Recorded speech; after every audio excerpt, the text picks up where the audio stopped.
بسم الله الرحمن الرحيم. النهاردة التلات 23 مايو 2023. تلات 23 مايو 2023. هنوريكم كده حاجتين على السريع. أولا بخصوص مسك الليل.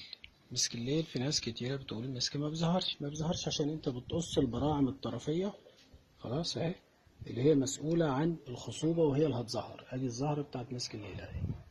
ده البرغم الزهري بيتكون على طراح فيه خصوبة اهو زي ما انتم شايفين. الطراح ده عمره على الأقل 4 شهور.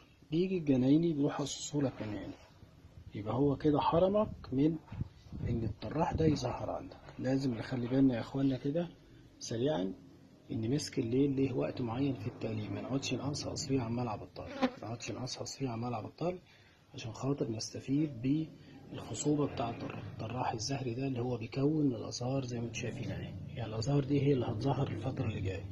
الأزهار دي هي اللي هتظهر الفترة اللي جاية. لو قعدت أقص فيها عمال عبطال هتحرم من إن أنا أشم ريحة مسك الليل. وتحياتي لكم جميعا.